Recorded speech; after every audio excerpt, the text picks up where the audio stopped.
Je reprends la vidéo là où on en était, donc je parlais du fait que Sirius se transforme en chien et Minerva McGonagall se transforme en chat. Alors, déjà premièrement, il y a une continuité entre leur forme humaine et leur forme animale.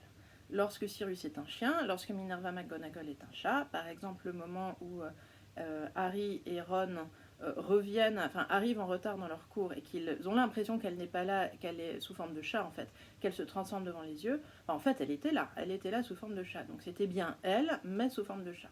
Il y a cette même continuité dans la transformation de l'animagus qu'il y avait chez Ovid, par exemple, entre Io sous forme humaine et Io sous forme de vache, qui avaient les mêmes intentions, les mêmes émotions, etc., que Io sous forme de femme.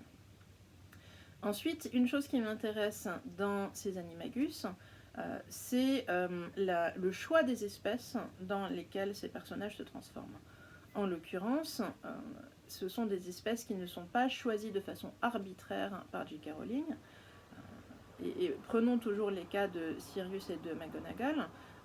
Ils se transforment dans des animaux domestiques, le chien, le chat, qui sont les animaux finalement les plus familiers des lecteurs d'Harry Potter, qui sont susceptibles d'avoir à la maison, et qui sont donc du coup des animaux qui ont une cohérence, qui peuvent être présents dans une maison sans que ça pose question outre mesure. C'est-à-dire que si jamais ils se transformaient en éléphant ou en serpent à sonnette à l'intérieur de Poudlard, ça poserait quand même un certain nombre de problèmes, alors qu'un chien et un chat, tout va bien, la situation est sous contrôle. Ensuite, ce sont des animaux qui sont aussi socialement connotés. C'est-à-dire qu'on va leur attacher, que ce soit vrai ou pas, on va leur attacher des qualités, des caractéristiques psychologiques assez spécifiques. Par exemple, le chien est l'animal fidèle, l'animal attaché à son maître, l'animal solidaire, et puis un peu orienté du côté de la masculinité.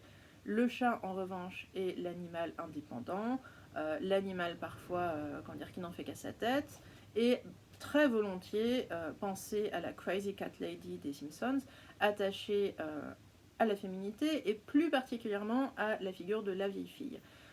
Et du coup, McGonagall correspond absolument bien finalement à cette éthique du chat. Et J.K. Rowling choisit de l'associer au chat parce que finalement c'est dans la conscience populaire vraiment le type d'animal qu'on imagine absolument que cette professeure aurait chez elle si jamais elle existait dans la vie quotidienne, comme par exemple certaines professeurs de littérature comparée de ma connaissance, je ne vois pas du tout qui ça pourrait être, qui vit entourée de ses livres, de son citronnier arbre et de son animal chat. Bref. Alors c'est assez intéressant ce lien entre Minerva McGonagall et le chat, parce que je vous rappelle qu'elle s'appelle Minerva. Et du coup, là c'est encore une fois une façon pour J.K. Rowling de relier ce personnage à un monde de l'Antiquité qui n'est jamais très éloigné dans Harry Potter, parce que Minerva c'est le prénom latin d'Athéna, de la déesse Pallas dont on a vu qu'elle avait maille à partir avec Arachné dans le TD de cette semaine. Et c'est une déesse qui est traditionnellement associée à un animal, simplement dans l'Antiquité, c'est la chouette. Alors pourquoi Rowling n'a pas choisi la chouette ? Il y a pourtant des chouettes, mais c'est sans doute justement pour privilégier cet imaginaire du chat qui est quand même un petit peu moins présent dans l'imaginaire de la chouette, alors que par ailleurs la chouette est déjà surexploitée dans Harry Potter pour les communications par envoi de chouette. Bon, du coup, que dire à l'issue de ce parcours ?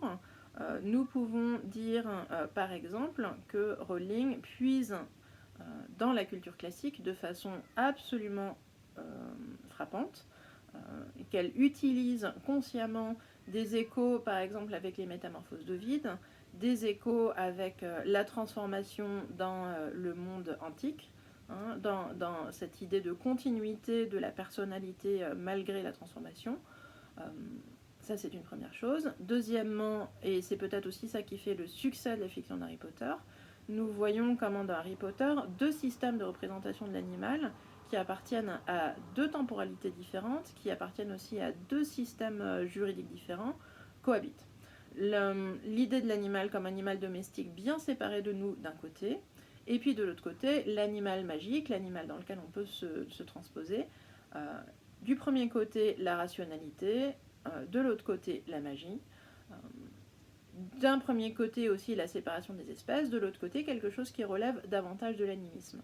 Il y a donc bel et bien une cohabitation de systèmes dans Harry Potter, Et c'est sans doute aussi ce qui fait le succès immense de cette fiction. Alors pardonnez-moi un instant, je crois que le chat est remonté, et j'ai une petite conclusion à vous proposer en compagnie du chat. Chaton ? Chat.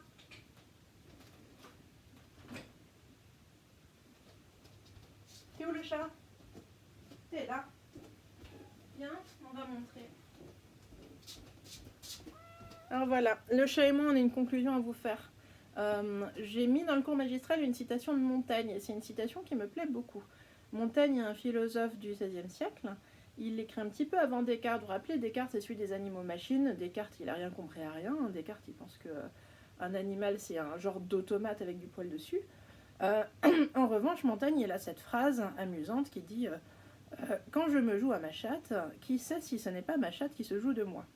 Autrement dit, si jamais je fais jouer mon chat, est-ce que ce serait pas plutôt aussi mon chat qui me ferait jouer ? Y a-t-il pas une forme de réciprocité entre l'animal et moi ? Bien, je vous laisse sur cette considération.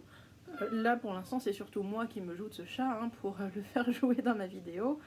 Mais il y a des moments où c'est bien le chat qui se joue de moi. Voilà. Portez-vous bien, confinez-vous bien, ne traumatisez pas vos animaux de compagnie qui ont fort à faire dans les semaines que nous vivons. Et puis, au revoir mes petits chats. Je vous laisse maintenant tous repartir, les chats métaphoriques et le chaton réel.